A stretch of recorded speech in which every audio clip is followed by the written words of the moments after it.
Oh, hey, Happy New Year. As we close out the year, I thought I'd make a tribute to one of the best years I ever had in my life, 2020. And I know that sounds ironic, but I hope I can change your mind in the next few minutes. So we began the year 2020, I was a mess. And the reason I was a mess, two reasons.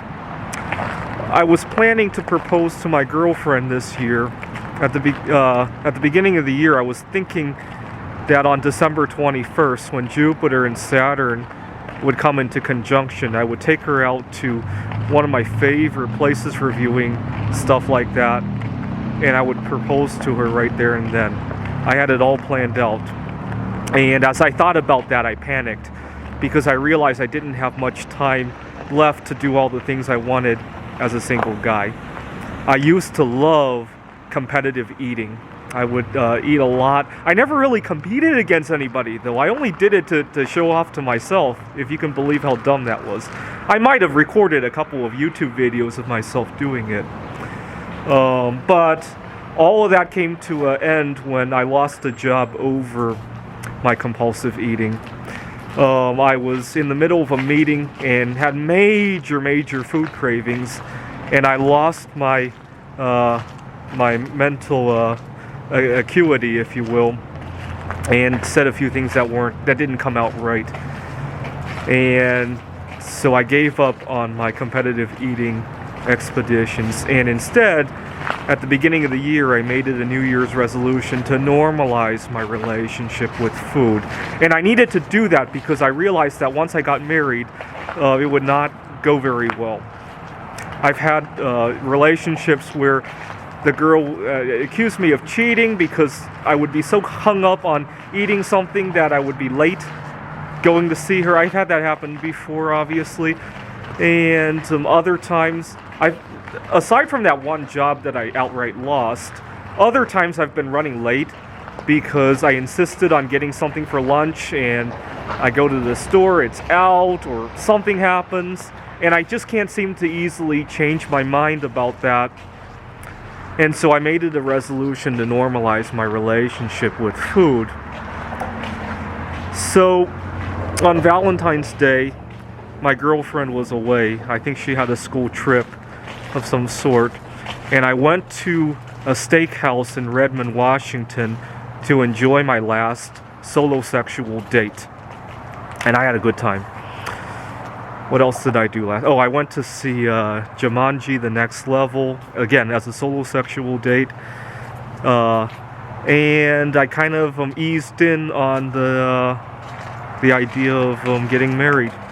And then somebody halfway around the world had their own eating disorder, and as a result, we all had to stay 6 feet away from each other. And I thought my life was, as I knew it, was over, because my girlfriend lived with her grandparents, and we definitely had to keep them safe. But then, that first week I stayed home, I wrote... Well, actually, I was living in my car at this point because it was spring and the weather was nice. I used to live out of my car 8 or 9 months out of the year, if you can believe it.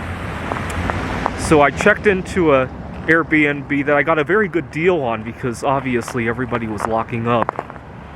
And what was really nice about that Airbnb was eventually I got to extend it at the same rate because Governor Inslee had prohibited rentals from increasing their rates. So I moved into that Airbnb on March 19th, 2020, and I started writing an AI for the game of backgammon that I was going to compete in the Computer Olympiad. And I gave the program a little bit of a nickname. You got to remember, back in March, we were only going to take a 2-week vacation and we would go right back to normal. And so I named the game Corona Gammon, and unfortunately the name has not aged very well. Sometimes I call it the COVID-19 Memorial Game, but not Corona Gammon anymore. And I enjoyed it so much, and I enjoyed what little we could still do. I took a lot of long-distance walks. I think I recorded a couple videos.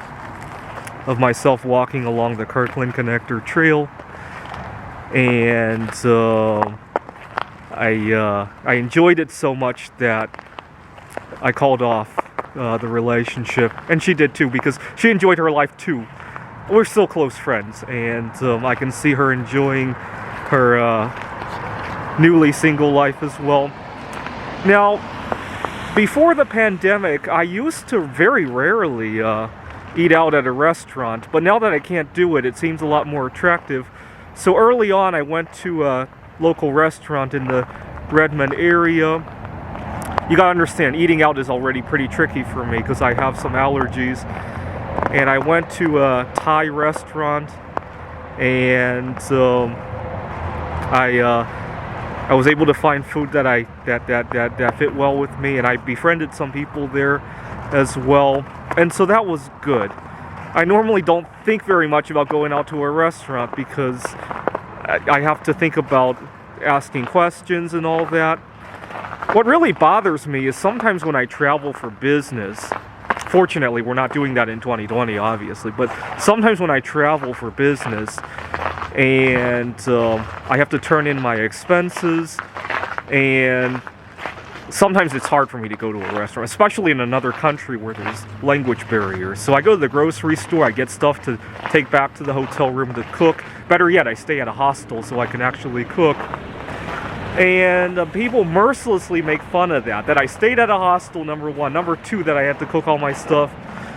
And I hope more and more people are doing it per diem, so you don't have to do that anymore. That would be nice. One time I actually interviewed for a mid-sized company. It wasn't a Google or a Microsoft. It was a mid-sized company, and they weren't doing it per diem. I think Microsoft would do it per diem. I went to a steakhouse and I had to ask about ingredients. I wanted it completely plain.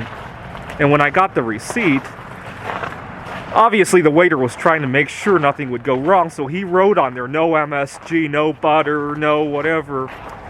But I didn't want to turn that in because that would...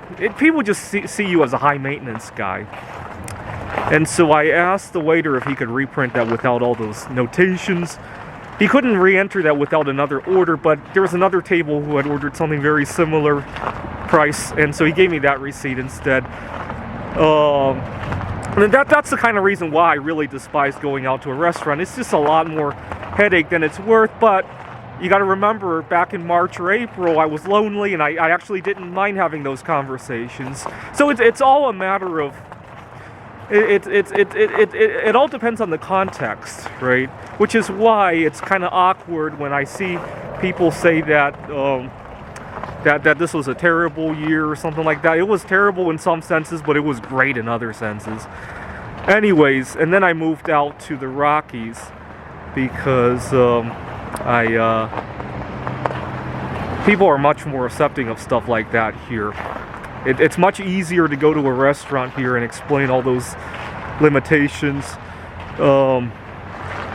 I did some odd gigs when I was in Missoula, Montana. It was a lot easier to get people to accept me for my situation.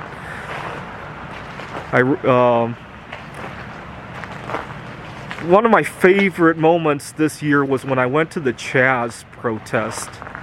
I realized that I wasn't alone in some of the struggles that I have with biases, with getting acceptance or not getting acceptance, with the idea that my single life might be coming to an end, and all that. I'm so glad that I feel much more in control of my eating habits now. I've had times in the past where it seemed like I lost my autonomy, if you will. I wanted to get some food, and I could care less if I lose my job, if I get hurt. I would go out in the middle of a pandemic to look for my favorite foods. I didn't give a crap. It just felt like I lost control. It's not even so much that the food was making me fat or giving me chronic illness or anything. It wasn't even that. It was the fact that I didn't have control of my life anymore that really bothered me.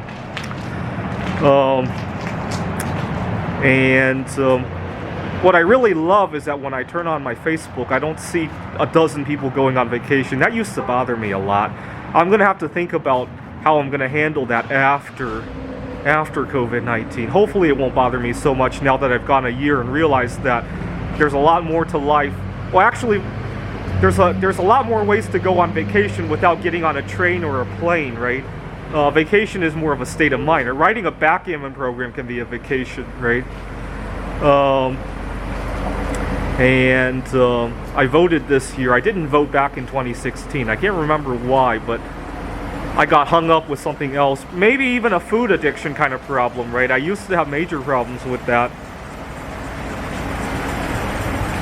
So, some of the highlights of the year: getting over my food addiction, learning how to vacation at home, extending my single life, and being able to work remotely and live somewhere where I have more acceptance of my ways of life. And it's been a great year. I mean, I look forward to all the new fun stuff in the next year, but I wouldn't say that I'm happy that 2020 is finally over like how some people are. And they're not even thinking 2020. They want COVID-19 and all the rioting to be over, right? But they're nicknaming that 2020 for some odd reason that I can't comprehend, right? All right, Happy New Year.